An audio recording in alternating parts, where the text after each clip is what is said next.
Football বিশ্বকাপ দেখা কি হারাম? এখানে আপনারা অনেকেই আছেন বিশ্বকাপ ফুটবলের খোঁজ খবর রাখেন, আর অনেক আসামি আছেন যারা খেলা দেখেন। আছে কি না? আছেন। এই সমস্ত খেলাধুলা, এই সমস্ত ইভেন্টগুলো দেখা, ফলো আপ করা, এটা কি হারাম নাকি হালাল? এর চাইতে বেশি প্রাসঙ্গিক প্রশ্ন হলো, একজন আখেরাতে বিশ্বাসী ইমানদারের সাথে এগুলো যায় কি না।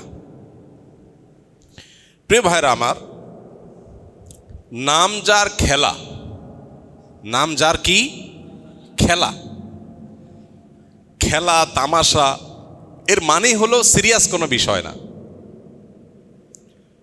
অথচ সেই জিনিসটা আমাদের জীবনে এখন অত্যন্ত সিরিয়াস, অত্যন্ত গুরুত্বপূর্ণ বিষয়ে পরিণত হয়েছে। কতটা সিরিয়াস, কতটা গুরুত্বপূর্ণ? এটাকে ঘিরে আত্মহত্যার ঘটনা ঘটে, এটাকে ঘিরে মারামারির ঘটনা ঘটে, এটাকে ঘিরে যে উন্মাদনা হয়, সে উন্মাদনাগুলো এতটা ভয়াবহ আকার ধারণ করেছে যে 2022 সালে কাতার বিশ্বকাপে ব্যয় হয়েছে $220 বিলিয়ন। কত? $220 বিলিয়ন খরচ হয়েছে 2022-এর বিশ্বকাপে। গোটা পৃথিবীতে যত মানুষ ক্ষুধার্ত থাকে, সে মানুষের সংখ্যা 82,80,00,000। এই মানুষগুলো ক্ষুধার্ত থাকে, খাবারের অভাবে কষ্ট করে। বিশ্ব খাদ্য সংস্থার নির্বাহী পরিচালক ডেভিড বিসলি তিনি বলেছেন, প্রতি বছর যে 82,80,00,000 মানুষ ক্ষুধার্ত থাকে, এদের খাবারের ব্যবস্থা করা যায় $40 বিলিয়ন হলে এক বছরের খাবারের ব্যবস্থা করা যায়। তাহলে একটি বিশ্বকাপ ফুটবল আসরের টাকা দিয়ে গোটা পৃথিবীর মানুষের 5-6 বছরের ক্ষুধার্ত মানুষের ক্ষুধা নিবারণ করা সম্ভব। অর্থাৎ গোটা পৃথিবীতে একটা মানুষও ক্ষুধা থাকবে না, ক্ষুধার্ত থাকবে না, সেই ব্যবস্থা করা সম্ভব শুধুমাত্র একটি আসরের টাকা দিয়ে 5 থেকে 6 বছর। এবং 2030-এর মধ্যে গোটা পৃথিবীকে ক্ষুধামুক্ত করা সম্ভব। এই 82 কোটি মানুষের সম্পূর্ণ খাদ্যের স্থায়ী ব্যবস্থা করা সম্ভব যদি শুধুমাত্র একটি ফুটবল বিশ্বকাপ আসরের টাকা দিয়ে দেওয়া হয়। নাম দিয়েছি যেটার খেলা, তামাশা, খেল তামাশা, ওইটা এতটা সিরিয়াস যে সেটার জন্য যে টাকা খরচ করা হয় তা দিয়ে বিশ্বের মানুষের ক্ষুধা নিবারণ করা সম্ভব। প্রিয় ভাইরা আমার, এই উন্মাদনা আমাদের দেশকে যে পরিমাণ গ্রাস করছে, খেলছে একজন, জিতলেও সে পুরস্কার পাবে, টাকা পাবে, হারলেও সে পুরস্কার পাবে, টাকা পাবে। আমার জিতও নাই, হারও নাই, কিন্তু আমি লাফাচ্ছি, আমি সিরিয়াস হয়ে যাচ্ছি, আমি হার্ট হয়ে যাচ্ছি। এর চাইতে বড় হাস্যকর, এর চাইতে বড় দুর্ভাগ্যজনক, এর চাইতে বড় অযৌক্তিক কাজ পৃথিবীতে আর কি? পৃথিবীর মুসলমানদের আইডেন্টিটিকে ধ্বংস করবার জন্য যে সমস্ত আয়োজন আছে, এই আয়োজনগুলোর অন্যতম হলো এই সমস্ত ইভেন্টগুলো। এটা বোঝার জন্য পণ্ডিত হওয়ার দরকার নাই, একটু চোখ কান থাকলেই, একটু আপনি চোখ কান খুললে আপনি দেখতে পাবেন যে আপনার আত্মপরিচয় ভুলিয়ে দিয়ে, আপনার আসল গন্তব্য ভুলিয়ে দিয়ে আপনাকে একটা উন্মাদনার মধ্যে সদা ব্যস্ত রাখার প্রচেষ্টার অংশ হলো এই সমস্ত আসরগুলো। একজন মুসলমান এগুলোর সাথে ইনভলভ হতে পারে না। পৃথিবীতে যত অপরাধ কর্ম আছে, যত গুনাহের কাজ আছে, যেমন আল্লাহ রাব্বুল আলামিন শয়তানের যে কয়েকটা কর্মকাণ্ডের কথা বলেছেন কোরআনে কারিমে, স্পেসিফিক এবং সুনির্দিষ্ট করে আল্লাহ তাআলা জুয়া এবং মদকে আল্লাহ বলেছেন, ইন্নামাল খামরু ওয়াল মাইসিরু ওয়াল আনসাবু ওয়াল আজলামু রিজসুম মিন আমালিশ শয়তানি ফাজতানিবু। এখানে আল্লাহ তাআলা জুয়া এবং মাদক এই দুইটাকে বলেছেন শয়তানের কর্ম, বিশেষভাবে এই দুইটাকে বলেছেন।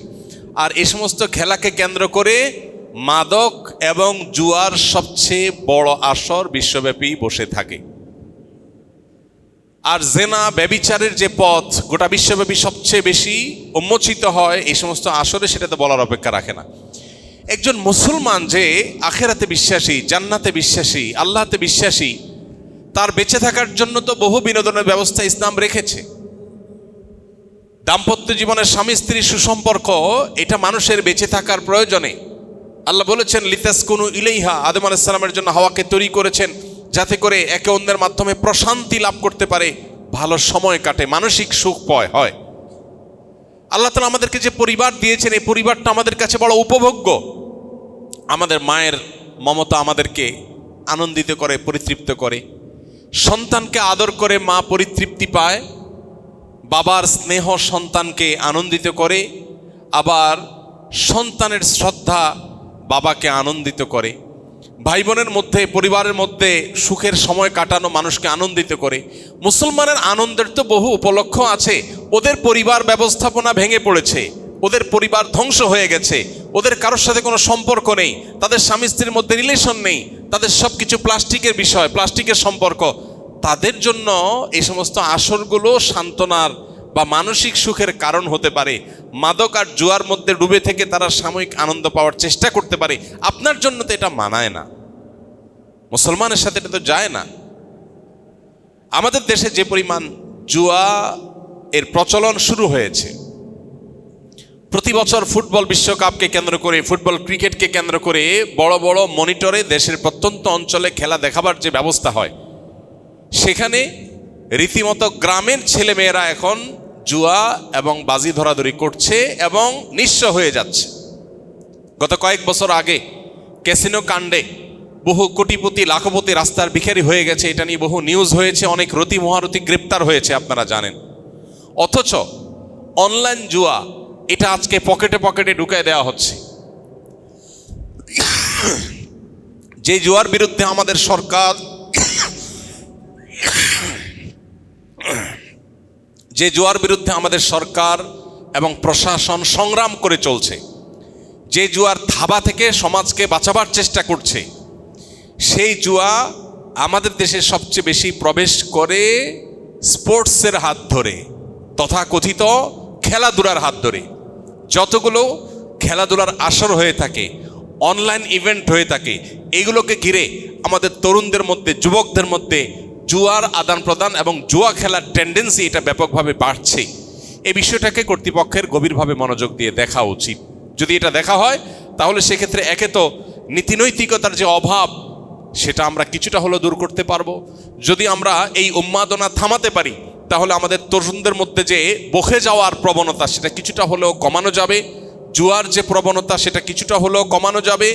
তরুণদের মধ্যে যে উচ্ছৃঙ্খলা, কিশোরদের মধ্যে যে উন্মাদনা, কিশোর গ্যাংয়ের মতো অপরাধ প্রবণতা বাড়ছে, যা খুশিতা করার, হেয়ালেপনা করার প্রবণতা তাদের মধ্যে বাড়ছে, এটা কিছুটা হলেও কমানো যাবে যদি তাদের মধ্যে দ্বীনি চেতনা জাগ্রত করা যায়। আর পশ্চিমাদের তৈরি এ সমস্ত বস্তা পচা সস্তা কৃষ্টি কালচার থেকে যদি সমাজকে বাঁচাবার ন্যূনতম চেষ্টাও করা যায়। কিন্তু কে শোনে কার কথা? দুর্ভাগ্যজনক বিষয়, অনেক নামাজি কালামী মানুষ এ সমস্ত খেলাধুলার খোঁজ খবর রাখে।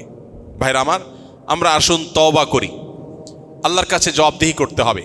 কোরআনে কারীমে সূরা মুমিনুন 18 নম্বর পারার প্রথম সূরা, আল্লাহ তাআলা এই সূরাতে বলেছেন, জান্নাতুল ফেরদাউসের অধিকারী হবে যে মানুষেরা, যারা আল্লাহর কাছে কিয়ামতের দিন সফল ইমানদার হিসাবে উঠবে, সার্থক মুমিন হিসাবে আল্লাহর সামনে হাজির হবে। তাদের বৈশিষ্ট্য হলো ওয়াল্লাযীনা হুম আনিল লাগবি মুরিদুন, যারা অহেতুক ক্রিয়া কর্ম থেকে বেঁচে থাকবে।